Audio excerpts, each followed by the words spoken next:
Welcome to this particular video tutorial students. और यहाँ से हम जो है वो शुरू करेंगे हमारा यूनिट 5, जो कि बात करता है बेसिकली दो मेन टॉपिक्स पे, micro controller and embedded system. तो अभी तक यूनिट 1 एंड यूनिट 1 से लेके यूनिट 4 तक हमारा जो पॉइंट ऑफ डिस्कशन रहा है वो हमेशा माइक्रो प्रोसेसर के अराउंड रहा है। और अब हम एक नया डिवाइस जो है वो इंट्रोड्यूस कर रहे हैं जो कि है माइक्रो कंट्रोलर। ये दोनों डिवाइसेस जो हैं वो कुछ चीज़ों में सिमिलर हैं और इनमें कुछ जो है वो डिफरेंसेस भी हैं। तो पहले वीडियो ट्यूटोरियल में मैं सबसे पहले यही बताना चाह रहा हूँ कि what are the different differences between a microprocessor and a microcontroller. तो दोनों में डिफरेंसेस क्या हैं, सिमिलैरिटी क्या है, एप्लीकेशन एरियाज क्या हैं, वो सारी चीज़ें हम इस पर्टिकुलर वीडियो ट्यूटोरियल में डिस्कस करेंगे। ठीक। तो अगर मेरे को एक कंप्यूटर बनाना चाह रहा हूं तो आपको यहाँ पे ग्राफिक में दिखाई दे रहा है कि मेरे पास में एक जनरल पर्पस कंप्यूटर है और इस जनरल पर्पस कंप्यूटर में मेरे पास में एक सीपीयू है। ठीक। तो ये एक इंटीग्रेटेड सर्किट हो गई सीपीयू। और मेरा जो जनरल पर्पस माइक्रो प्रोसेसर है ये एक इंटीग्रेटेड सर्किट है। और इस इंटीग्रेटेड सर्किट के अलावा मेरे को बाहर से मेरे कंप्यूटर में, मेरे सिस्टम में और क्या क्या लगाना पड़ेगा टू मेक इट फंक्शनल। तो मेरे को इसमें लगाना पड़ेगा सबसे पहले रैम, रैंडम एक्सेस मेमोरी। इसके अलावा मेरे को इसमें लगाना पड़ेगा रोम, जो कि मेरा प्रोग्राम को स्टोर करेगा। और रैम के अंदर मैं टेम्परेरी डेटा स्टोर करा सकता हूँ। अगर मेरे पास में कोई सेकेंडरी मेमोरी है तो सेकेंडरी मेमोरी में भी प्रोग्राम हो सकता है जो कि रैम में आ जाता है आपका। तो आपके कंप्यूटर के अलावा आपको चाहिए रैम, आपको चाहिए रोम। इसके अलावा आपको चाहिए इनपुट आउटपुट पोर्ट्स। तो इनपुट आउटपुट पोर्ट जो है, जैसे कि हम अगर मॉडर्न कंप्यूटर्स की बात करें तो आपके पास में यूएसबी पोर्ट्स होती हैं, आपके पास में एचडीएमआई पोर्ट्स होती हैं, आपके पास में पैरेलल एंड सीरियल पोर्ट्स होती हैं। तो ये सभी पोर्ट्स जो है वो आपको एक कंप्यूटर के अंदर, एक सिस्टम में आपको चाहिए। इसके अलावा कंप्यूटर को जो है वो टाइम रिलेटेड टास्क भी परफॉर्म करना होता है। तो आपको एक और इंटीग्रेटेड सर्किट चाहिए टाइमर की। ठीक। तो टाइमर आपने देखा हुआ है, हमने सिलेबस में 8254 टाइमर पढ़ा है यूनिट 4 के अंदर। हमने आईओ पोर्ट्स पढ़े हैं यूनिट 3 में। दो आईओ पोर्ट्स हमने 8086 के लिए पढ़े थे। पहला हमने पढ़ा था 8255 और दूसरा हमने पढ़ा था 8155। तो programmable input output port and programmable peripheral interface. और लास्ट में हमारे पास में सीरियल कॉम पोर्ट। तो ये भी आपने देखा था कि यूनिट 4 में हमने एक टॉपिक पढ़ा था हमारा USART, universal synchronous asynchronous receiver transmitter, जिसका आईसी नंबर होता है आपका 8251। तो एक मेरे को सिस्टम बनाने के लिए, एक मिनिमम ऑपरेटिंग सिस्टम, एक मिनिमम सिस्टम बनाने के लिए I need a processor, let's say 8086। Apart from that I need a RAM, ROM, IO port, timer and my serial communication. इतनी चीजें चाहिए। इसके अलावा you can have A to D converters, D to A converters, keyboards और भी चीजें आप इससे कनेक्ट कर सकते हैं। तब जाके कहीं आपका कंप्यूटर बनेगा। अगर मैं बात करूं एक माइक्रो कंट्रोलर की, तो माइक्रो कंट्रोलर में ये सभी चीजें जो अभी मैंने डिस्कस करी, जैसा कि आप इस ग्राफिक में देख पा रहे हैं, आपको एक कंबाइंड इंटीग्रेटेड सर्किट के अंदर मिलेगी। तो एक ही इंटीग्रेटेड सर्किट होगी और उस एक ही इंटीग्रेटेड सर्किट के अंदर आपके पास में आपका प्रोसेसर होगा, सीपीयू होगा। उसी इंटीग्रेटेड सर्किट के अंदर एक रैम मिलेगी, ऑब्वियसली लिमिटेड साइज की मिलेगी, कम साइज की मिलेगी। मेरे को रोम भी मिल जाएगा मेरा प्रोग्राम रखने के लिए, वो भी वहीं पर है। मेरे पास में मेरा इनपुट आउटपुट पोर्ट्स मेरे को माइक्रो कंट्रोलर के अंदर ही मिल जाएंगे, मुझे बाहर से लगाने की आवश्यकता नहीं है। मेरे को टाइमर भी मिल जाएगा और मेरे को सीरियल कम्युनिकेशन पोर्ट्स भी मिल जाएंगे।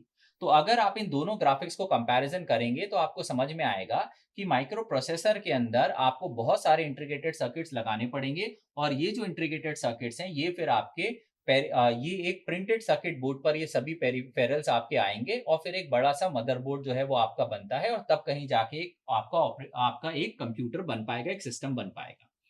जबकि माइक्रो कंट्रोलर जो है उसमें सारी की सारी चीजें एक सिंगल इंटीग्रेटेड सर्किट पर ही दी हुई हैं। आपको बाहर से चीजें लगाने की आवश्यकता नहीं है। तो क्या हमेशा ही मेरे को माइक्रो कंट्रोलर का उपयोग करना चाहिए?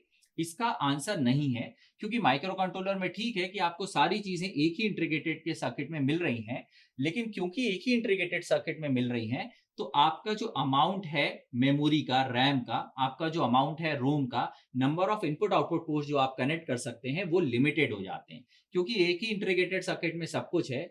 अब आप उस इंटीग्रेटेड सर्किट के अंदर जाके तो रैम का साइज बढ़ा नहीं सकते हैं, लाइकवाइज आप रोम का साइज नहीं बढ़ा सकते हैं, लाइकवाइज आप इनपुट आउटपुट पोर्ट्स नहीं बढ़ा सकते हैं। तो क्योंकि आपके पास में फिक्स्ड अमाउंट ऑफ रैम है, रोम है, आईओ पोर्ट्स है, साथ में जो कंप्यूटिंग पावर है माइक्रो कंट्रोलर की वो एक माइक्रो प्रोसेसर के कंपैरिजन में कम होती है। ऑपरेटिंग स्पीड कम होती है, क्लॉक फ्रीक्वेंसी कम होती है, नंबर ऑफ बिट्स जो आपका एएलयू का होता है वो भी आपका कम होता है, छोटा होता है।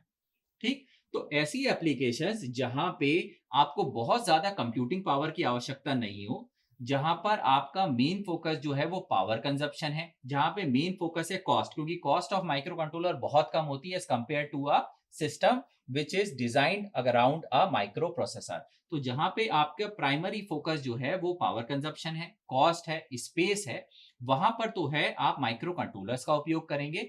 और जहां पर भी आपको जनरल पर्पस कंप्यूटर बनाने हैं, कि उसी कंप्यूटर पर आपको बहुत सारे सॉफ्टवेयर आप चलाना चाहते हैं, तो आप जाएंगे माइक्रो प्रोसेसर बेस्ड सिस्टम के अराउंड।